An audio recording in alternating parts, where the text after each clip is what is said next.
Hello everyone, I'm Al Wilson and this is my discussion 2 post/video. I'm just going to jump right into it. So the first topic that I'll be talking about is international issues with gender violence. Previously in class we've discussed gender violence sort of specific to America, the history, especially with domestic violence, but that's essentially a small piece of the gender violence pie in the greater context of internationally and even within our own borders. Within gender violence, we have issues such as femicide, human trafficking, and exploited/exported labor. So our first example of this is honor-based violence. So honor-based violence is essentially a legal, cultural, social, and or religious loophole for violence to be enacted against a woman. This is usually by her family and or community.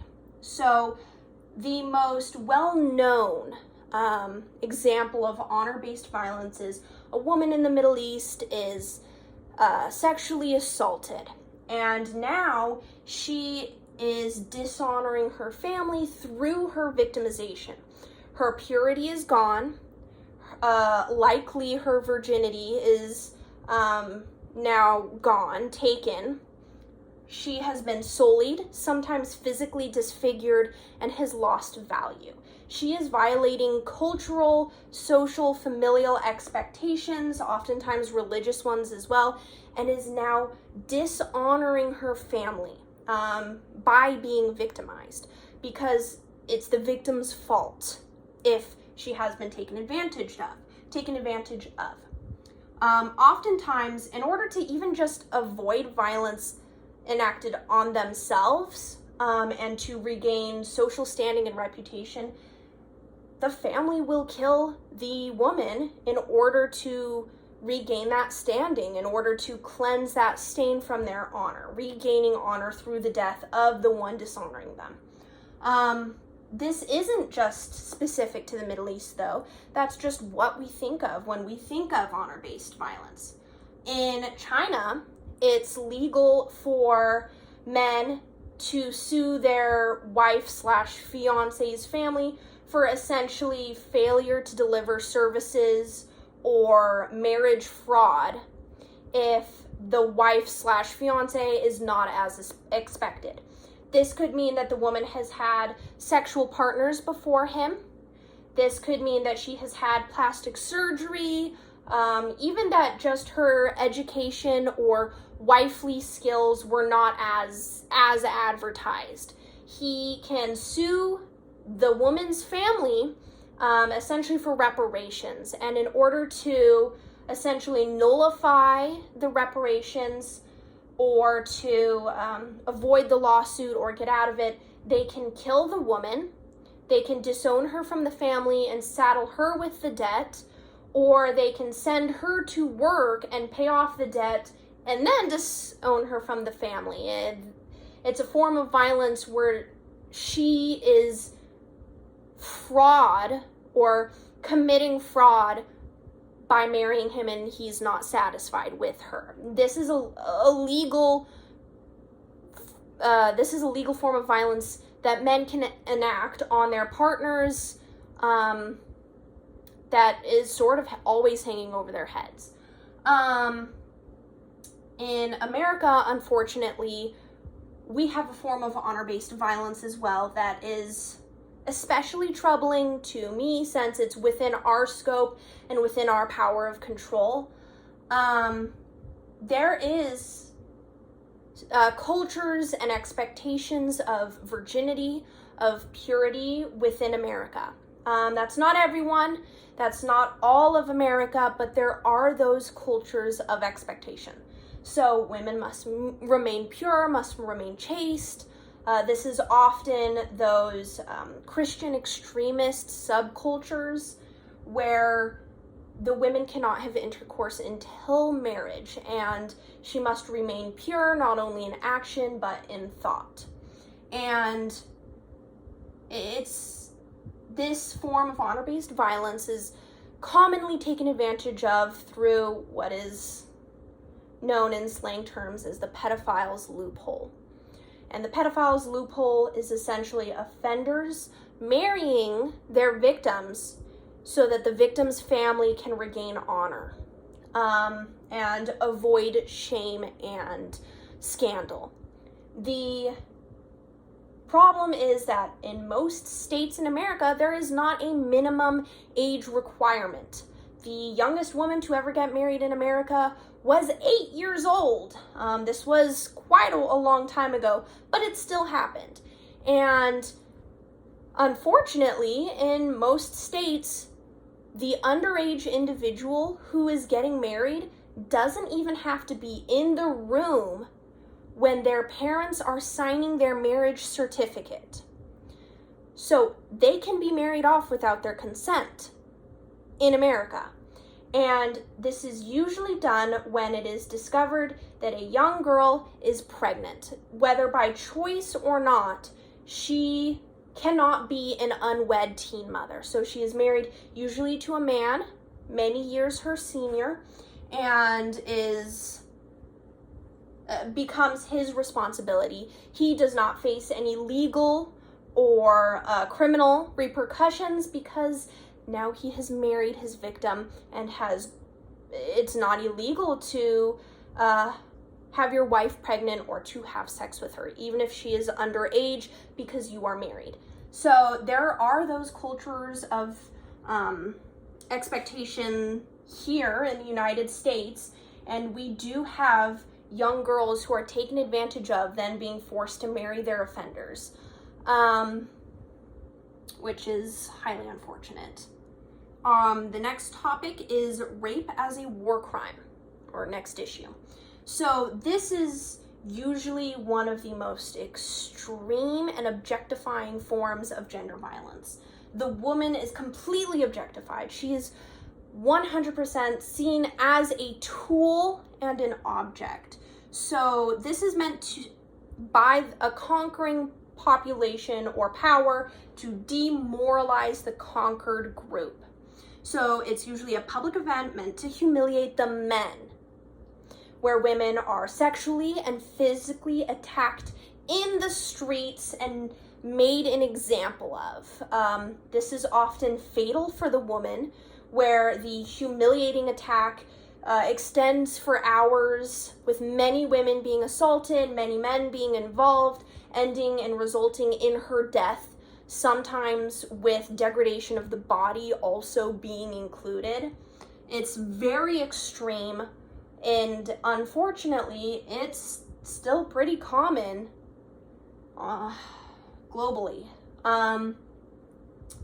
The next issue is the human trafficking of women. So, unfortunately, it is both more prevalent and insidious than people expect, because it's not a woman late at night at home, walking home, who's getting snapped off the street corner and tossed in the back of a van and dragged off to work as a sex slave somewhere. It's usually somewhat gray legally. And this is through visa exploitation. Now, this is when women from poor countries, poor communities, poor families, and who are quite uneducated and disadvantaged, either willingly end up subjecting themselves to this form of violence, or their families unknowingly subject them to this form of violence, or willingly. So for young girls who are underage and are seen commonly as children, what this means is that a patron, usually a woman, will come to their home and say, I will educate your daughter. We will give her skills and career opportunities and a visa to this affluent country, and she will be able to send money back to you and have a great job. And once she's finally graduated, she'll have to work off, the money or whatever. But then she can come back and she'll have all these opportunities and really be able to elevate the family. So the young girl goes overseas with signed custody over to this patron and is then used as physical and sexual labor. They're there technically, legally, but they can't do anything. They have no power. Or it's a woman, an adult, who willingly goes abroad through visa services as a maid or physical laborer and ends up getting taken advantage of. And how this happens is that once they are overseas, oftentimes they don't speak the language or they don't speak it well. They're led overseas on a temporary visa, which their patron then lets expire, and then they can't legally find recourse if anything happens to them, and nobody even legally knows they're there because they are then undocumented. So their employer, once their visa expires, can really start taking advantage of them, both through physical labor, through financial abuse, and sexually, because what can they do? There is no recourse for them. There's no way out. Best case scenario, they get deported. Best case scenario. It's a very extreme, insidious, and unfortunately legally gray form of violence that is common even here in America, and is not really tackled because we don't even know the true scope of it still. Moving on to our final issue within international issues with gender violence, we have genital mutilation. So this is when the clitoris is removed, oftentimes with the labia minora and majora. So this procedure completely, essentially circumcises the woman. And unfortunately, this is not often done through a professional doctor visit. This is not done by doctors. This is not done by medically trained professionals. So there's severe scarring. There's usually infections. It usually has lifelong consequences on the woman/girl, and it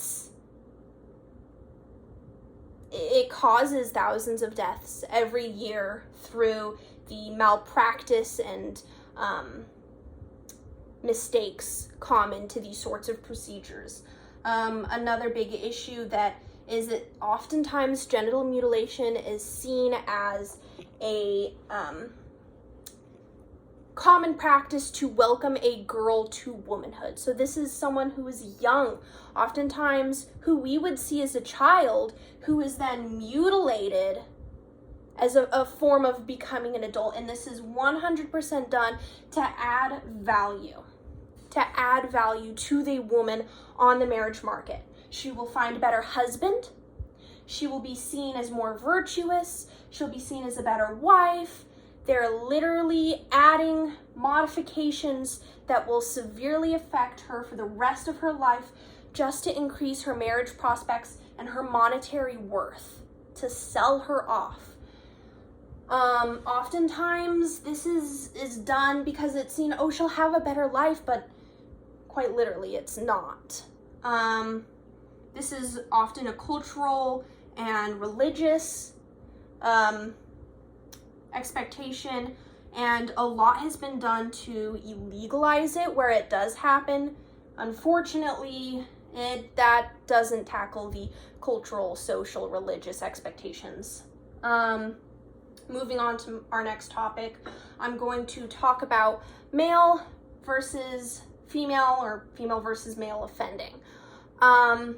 So historically, offending was reactive. So criminality in women was mental illness, or quite literally illness. Something was wrong with the woman in her head, genetically, medically, to make her act out criminally.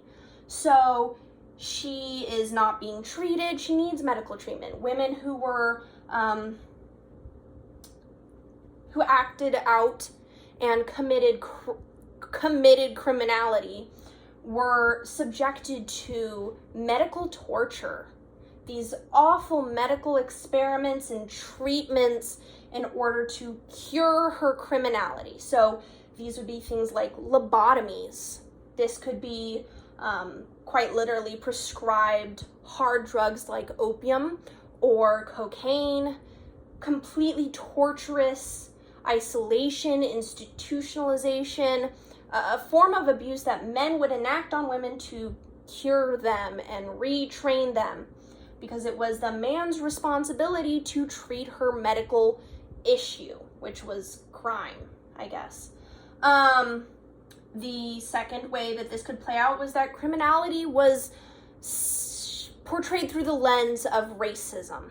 So a upper class, wealthy, I'm talking in the context of America, an upper class, wealthy white woman did not commit crimes. It was those vulgar, lower class, poor women who committed crimes. Often black women, immigrant women, women of any color who were the criminals.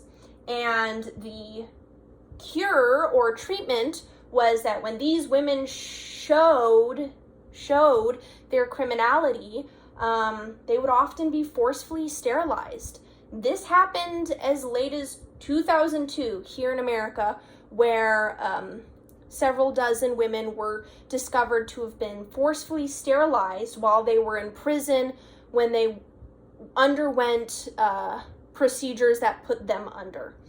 And forced sterilization was seen as the proper thing to do because these poor, lesser, subhuman women couldn't help committing crimes. It was inherent to their race and biology.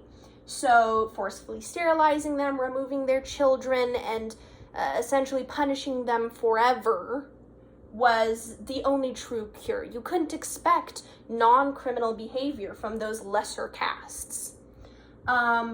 Or crime was seen as a power play. So it was either men affecting the woman which made her commit the crime, or women wanting to affect men, which made her commit the crime. So a great example of this, as we saw in our textbook, was the Manson women. So the Manson women, they only committed their crimes because they were brain controlled. They were brainwashed by Manson and his cult. They were enacting their crimes completely under the influence of a man. So the only reason that they did that was because of Manson, and without him they would not have been criminals. Another example of this is, for a long time it was thought that women in gangs were only in gangs because the men in their lives were in gangs. They would not have been a part of gang activity, affiliated with such criminal activity, if not for their husbands and boyfriends and fathers and brothers. So essentially, all of these issues tied together meant that criminality in women was reactive. It requires men to happen.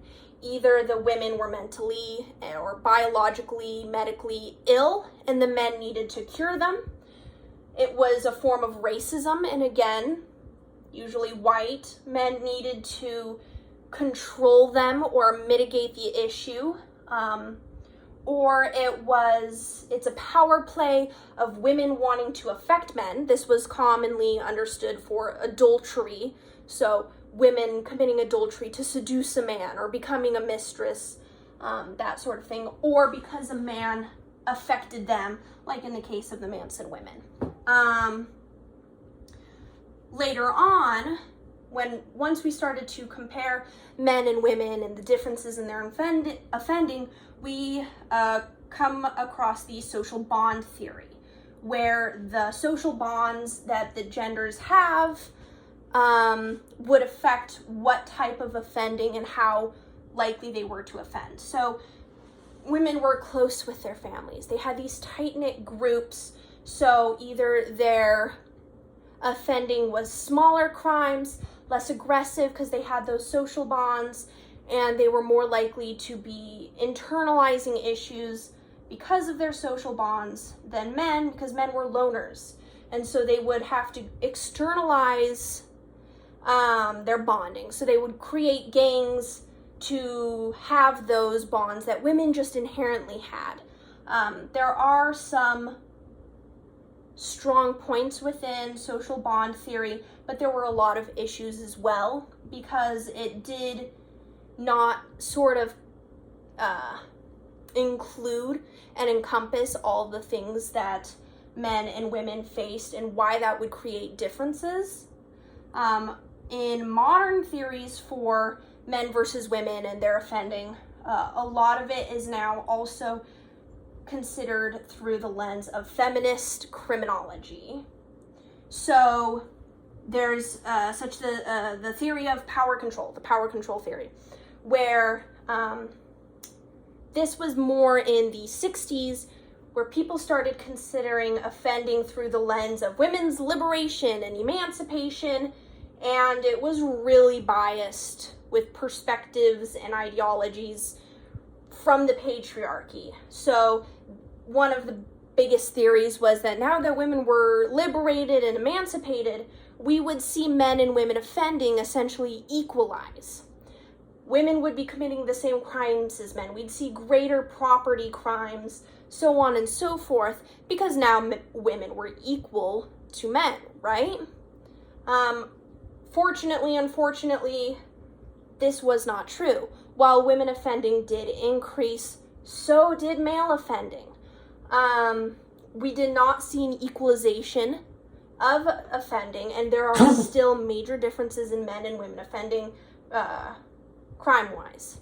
One of the biggest things that affected the power control theory and brought us to the life course theory was the feminist criminology and the concept of powerlessness. What is powerlessness? A lack of power. Men are often told to take control, to only show anger. Women are told to internalize. There's different expectations. Essentially, power, or the lack thereof, could affect their criminality. And men and women, through their life course, feel different amounts of powerlessness in different cases. They face different issues, different strains, different struggles and forms of victimization, even different amounts of victimization day to day. And so through their life course, they would then act out differently because they faced different struggles. So one idea is coming through from that is tied to our theoretical perspectives, and that is the different strains of women and men. So a man is expected in our culture to provide for his family, and a woman is expected to care and nurture her children. These concepts are very similar, but they're different. So for example, a man who is struggling to provide for his family may decide to rob a store to get the items and goods or money he needs to support that family. A woman who is experiencing the same issue is expected to care for and support her children. She needs the same things, money and items, so she'll shoplift from that same store. Why did they do different actions? Well, the expectation is slightly different and the strain is different. So there is not a doubly deviant scenario where the man is told to exert. He is aggressive. So he robs the store and maybe he goes to prison. There's no longer a cultural expectation beyond that. He's in prison now. He has failed to provide for his family, but that's the end of it. A woman, she shoplifted, she got caught, she goes to prison, has now committed a cultural and social crime as well.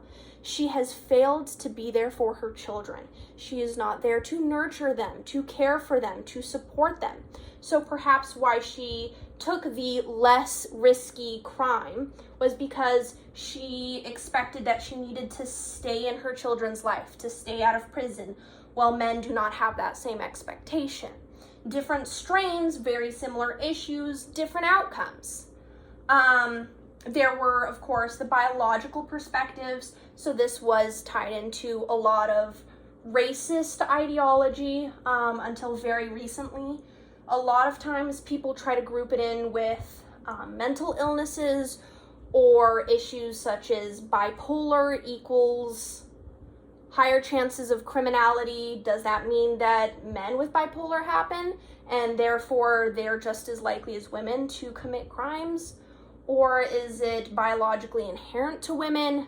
Mental issues get tied in a lot nowadays, but in the past it was mostly racist and classist issues which were seen through the lens of biological. Culturally and legally, this is the double deviant ideology. So this would be perhaps why men and women commit different crimes for the same issue or for similar issues. This encompasses honor-based violence because the woman has committed not a legal crime, but a cultural crime by being a victim, so her family has to regain that honor through violence upon her.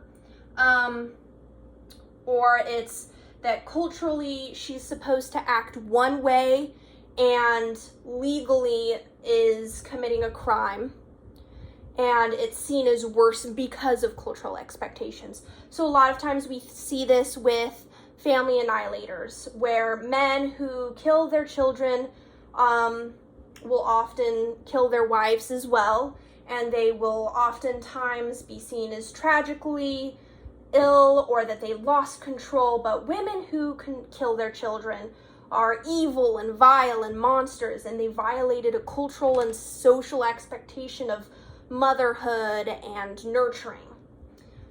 Essentially, one of the main theoretical perspectives that we consider today is that victimization and the victimization cycle leads to offending. So this often is in reference or usually combined with the stereotype of the abused become the abusers. So it's just continuing the cycle, and where women are more likely to be victimized, to be further victimized, more extremely victimized, to have so many different forms of victimization heaped upon them, their offending could be tied to that in ways we don't understand yet, or in ways that are not obvious. A good example of theoretical perspectives that we have today are tied to feminist criminology is masculinity and toxic masculinity.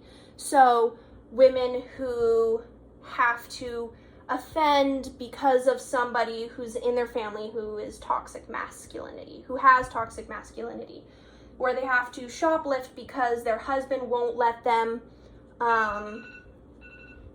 pay for things because he doesn't have that money. He's the one who has to support the family. So she has to subvert his control to find other sources of income, revenue, so on and so forth. It's a lot of different cross-integrated issues which create the whole that we're now finally starting to understand. Of course, all of this comes with a lot of social change and its effects. Unfortunately, a lot of our understanding is only recent. A lot of our concepts and theoretical perspectives, which combine the whole, are only starting to come around today, within the last decade or so.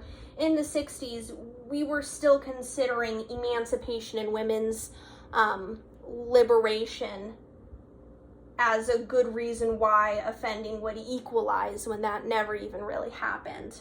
So a lot of our current understanding is recent and will likely change as we continue on. I think that covers everything. I wish everybody the best in class. It was great to chat. Sorry it was so long. I had a lot to share. Good luck, everyone. Thank you for listening.